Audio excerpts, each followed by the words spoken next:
how can Peter Obi win any election? Peter Obi is polling 1% in Sokoto, 2% in Katsina, 5% in Kano. That's where the votes are. All states are not equal. The fact that you are doing 70% in Anambra State does not mean somebody doing 10% in Kano is not better than you. The number of votes in Anambra is the size of one local government in Kaduna State. So all states are not equal. If you poll states and you make them equal, yes, Peter Obi will sweep the southeastern states. He will do well in South-South. Where else? He's not polling well in Southwest, other than a drop in the ocean in Lagos. Hi guys, hope you're good. So straight to it. If there is anyone that I have seen recently that has described El-Rufai very, very succinctly apt about his behavior, about his attitude, about his character, this guy got him red-handed. Like, there's nothing to remove or add. This Shehu Sani guy is, really explained who El-Rufai is. I mean, what else to add, really? What else to add? He sponsored all forms of brigandage, all forms of lies, all forms of... There was nothing that El-Rufai did not sponsor against Goodluck Jonathan to ask Goodluck Jonathan. There was nothing he didn't say, including the fact that they have added him to the list of people that the president wanted to assassinate at the time. Just to oust this guy, all in the name of his selfish aggrandizement. I mean, come on. This is him, El-Rufai, that told us Buhari is the best. And now he is moving from another party, the APC that he gave us, the APC that he formed. He's moving from that party and moving to SDP and is calling on every other person to join him to oust Tinubu, whom he supported just a few years ago. I mean, this guy must think we are fools. This guy must think he is some god that wherever he goes, things shine. Or in 2014, he did it with Buhari, and then they formed the coalition that ousted Goodluck Jonathan. In 2019, he was all over the place. Well, he won an election. Of course, we understand how an election goes in Nigeria anyway. Oh, in 2023, he fought the entire North in order to give Tinubu the ticket. And so everything works for him wherever he goes, whatever he wants to do, as long as it has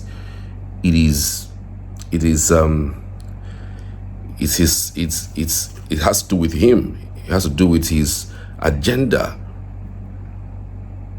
I mean, it will work for him. That's what he believes. I think it's about time to put him in his place, frankly speaking. It's about time, because this thing has been reeling in his head. Wherever I go to, I win. Wherever I go to, I form a coalition, I win. Wherever I go to, I form a coalition, I win. That's the reason why before he left APC to SDP, he sent his son to go and tweet a message that the son that has been sending all sort of crazy, divisive tweet against Peter Obi before the 2023 election, saying Peter Obi isn't bad at all, isn't bad after all. Now trying to stoop to conquer.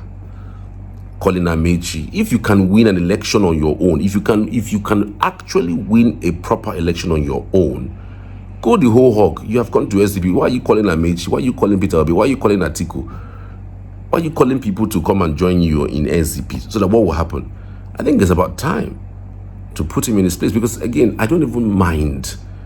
Yes, Tinubu has his own issues.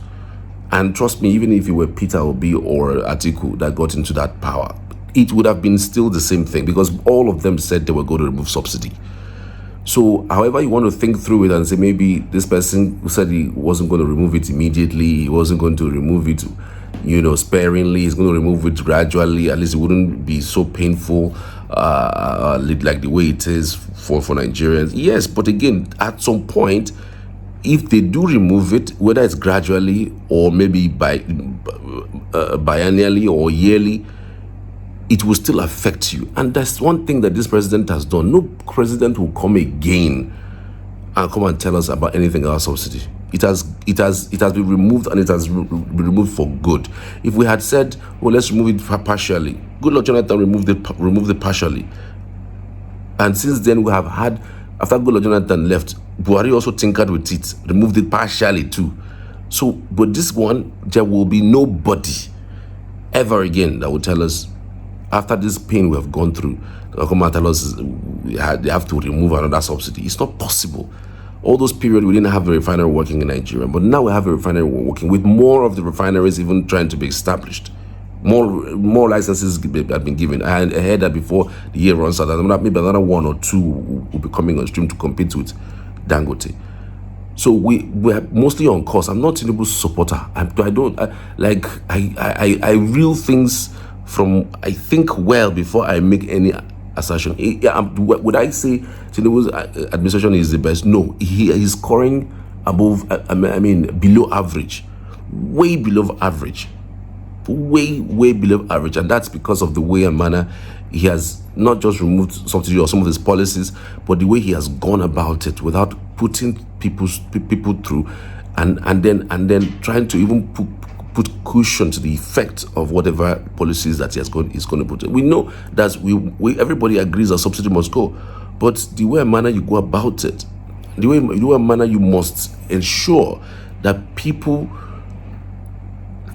are carried along, and people are given an opportunity to adjust, and must put certain things in certain areas in order to get things going. Yes, that's the only way, the place I fought him. That's the only way the only place I fought him. But be that as it may, that this guy explained El-Rufai so well. In fact, he roundly finished him. I think we have to play that video, and I'll come back afterwards. And also about the former governor. I think the best thing is to make a call to at least 10 people in Kaduna to know the horror, the terror, the tragedy we have suffered for 8 years under him. First and foremost, I had an issue with him for my refusal to approve a $350 million loan, which, of course, later he got it, and which now strangulated and asphyxiated the economy of Kaduna State. And you can see the report that came out of the prop by Kaduna Assembly, how the state was pillaged, destroyed, looted, and dehydrated by Nasir El-Rufai and his gang. We now luckily have a new person at the helm who is doing everything possible to restore the honor, the glory of the state, and most importantly, to unite the predominantly Christian South and the largely Muslim North in the state that have been almost at war for the whole 8 years which Nasru was the governor of Kaduna. Was that deliberate? Well, it was an institutional, because the people of southern Kaduna were almost treated like the blacks in apartheid South Africa under his leadership. And also the people of northern Kaduna suffered a devastating issues as far as his style of governance was concerned. Just like what he did in Abuja, they seized lands and share it to family and friends. They gave out contract without due process. They strangulated the economy of the state with debt. He has left piles of uncompleted projects dotted all around. Contractors have gone to court and have gotten a garnishing order against the Kaduna State Government for now. He has left over a liability of 100 billion, which Kaduna State have to pay contractors. Many of the projects were abandoned, from markets to roads to bridges. This is all what we have. How would you describe the 8 years of Nasir El-Rufai in Kaduna? Well, to us, to people from outside who don't go beyond the Kaduna city, where you see some cosmetics of roads and street lights. We have 20 local governments in the state. You need to go to the states and see how he has neglected and how he has exploited, plundered the state, and virtually destroyed our cohabitation, unity, and harmonious existence between us and the people of Southern Kaduna. Summarily, how would you describe those 8 years?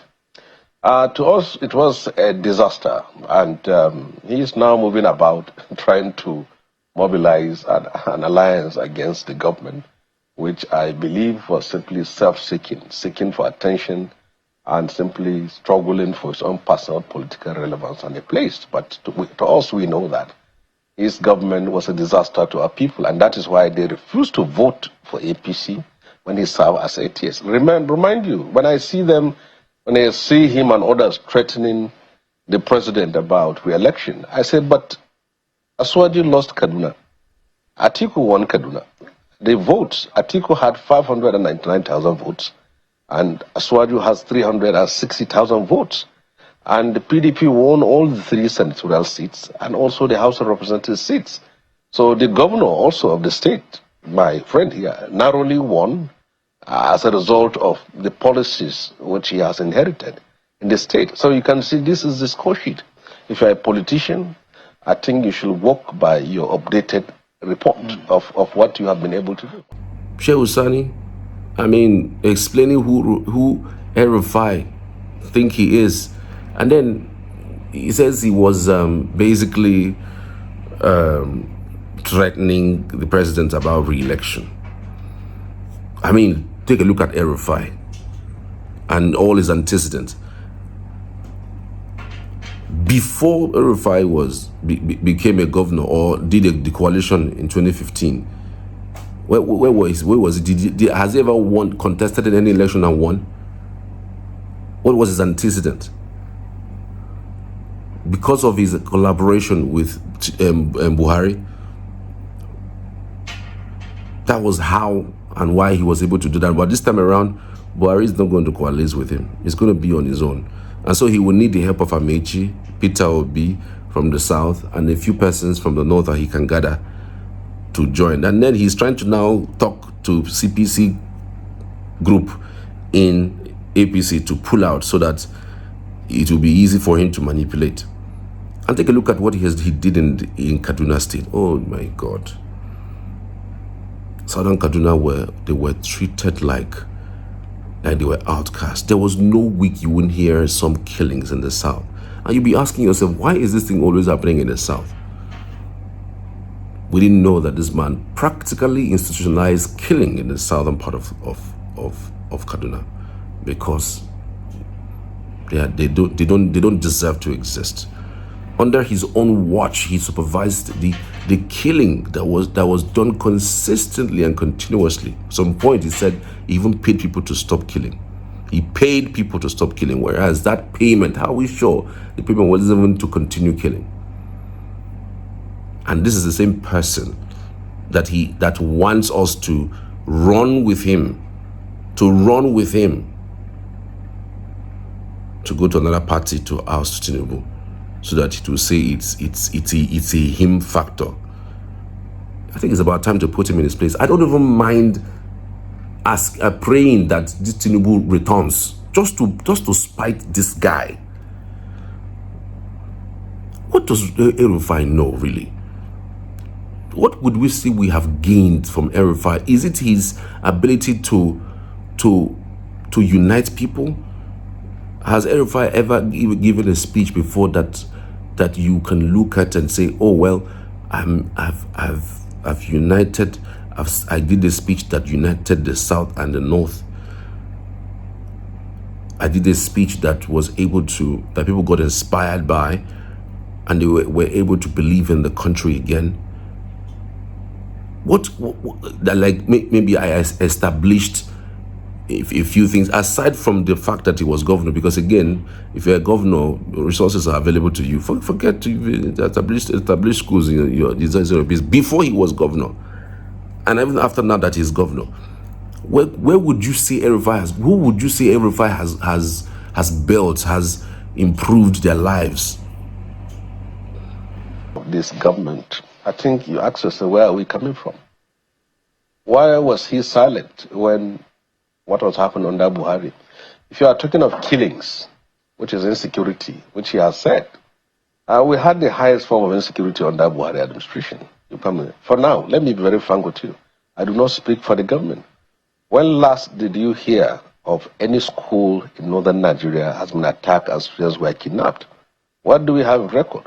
Bethel Baptist High School in Kaduna was attacked, students were kidnapped. Greenfield University, Kaduna, it happened. Federal Government Girls College, Yauri. Government Secondary School, Kankara. Government Science College, Kagara. Dapchi, Jengibe. All these profiles of kidnapping, it was almost a kidnapping and attack per month. From Kaduna to Abuja, when last have you heard there was attacks and kidnappings? It doesn't happen. Does not mean that the nation is safe with what is happening in Plateau and Benue. But comparatively, we have moved away from the past. We have not reached where we are. And in economic terms, what happened? What happened under Buhari regime? And he was talking of nepotism. I heard him saying Yoruba-led federal government. The statistics are very clear. The nation has a very suicidally short memory. And then we simply forget what happened last time around. Buhari was in power. What was the profile of nepotism at that very time? About 30 federal appointments were given to people from Kaduna State and 50 board members. Who are they? The DG of SSS Laura was from Kaduna State. NIA, the DG, Rufai, was from Kaduna State. The MPA, my sister Hadiza, she's from Kaduna State. Director of Federal Mortgage Bank, Kaduna State. Smedan, Kaduna State. FRCN, Kaduna State. NIMET, Kaduna State. NIMASA, Kaduna State. Railway Corporation, Kaduna State. All those things.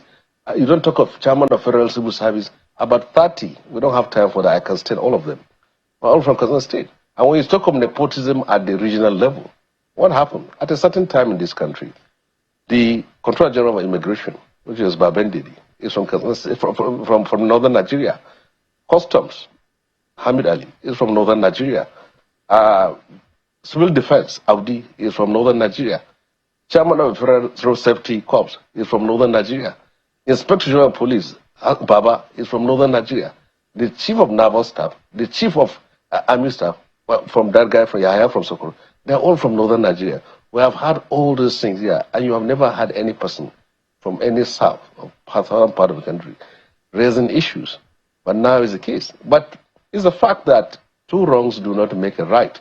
But let us know that when nepotism favored a part of the country, you are silent. And now you raise it up because you have an issue with this government. But does it make it right? I mean, whatever that's criticism against this government about how skewed appointments have been, does it make it right? And the fact that because it's happened under Buhari doesn't mean that people cannot speak against it. Yeah, but I will appreciate the morality of your position if I can hear your voice when your own man from your tribe, from your ethnic group, and from your own tribal identity were perpetrating those evil and you stood against it. And when you keep quiet when it favored you, and now you speak out when it doesn't favor you, it means you have other alternatives. And that would say that President Aswaju should also be very careful. He shouldn't toe that line, because it has been in African political geography that each time a person takes over a position of office, he fills the major position with people from his own ethnic group. And it's happening everywhere. So people who find themselves in power should see it as an opportunity to serve, not as warlords who have conquered, and as such they have to place their people everywhere. And I'd like to ask you, Senator, even as a private citizen or even as a public citizen, who would you say all he knows is stoking the embers of division, the embers of ethnicity, championing a cause that is personal, and always angry about anything that has to do with the progress of any southerner? Just listen to how vexed he is when it comes to Peter Obi, and that's how vexed Buhari is whenever they hear anything about the Igbos. They just feel so angry and bitter. I don't know what they're bitter about. I don't know what they're angry about. I don't know what is eating them. Just listen to him. How can Peter Obi win any election. Peter Obi is polling 1% in Sokoto, 2% in Katsina, 5% in Kano. That's why the votes are. All states are not equal. The fact that you are doing 70% in Anambra State does not mean somebody doing 10% in Kano is not better than you. The number of votes in Anambra is the size of one local government in Kaduna State. So all states are not equal. If you poll states and you make them equal, yes, Peter Obi will sweep the southeastern states. He will do well in South-South. Where else? He's not polling well in Southwest, other than a drop in the ocean in Lagos. He is polling in the Christian enclaves in the north. He's polling well, but how many are they? Peter Obi cannot win the election. He doesn't have the number of states. He doesn't have 25% in more than, the last time we checked, in more than 16 states. He can't go anywhere.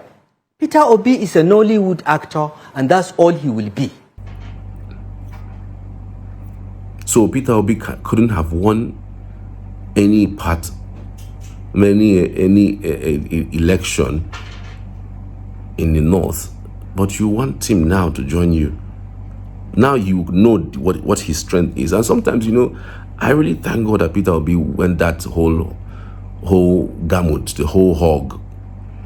I mean, it was scary. Less than 6 months were an election, and you know, you are pulling out of a political party and getting into practically a new party, you know, that had no bearing on anything, you know, that has not won any election, that's not popular. And you were able, with all of the national might, you were able to gather at least 6.1 million votes. You beat Asiwaju in his house. You took Abuja from them. You took Plateau. Like, did you see those numbers? Did you see those numbers?